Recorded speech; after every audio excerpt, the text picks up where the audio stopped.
Welcome back to the channel. Don't forget to like, share, and subscribe my channel.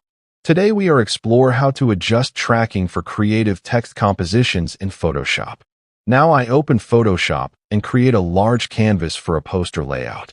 First I type a creative phrase using a modern sans serif font.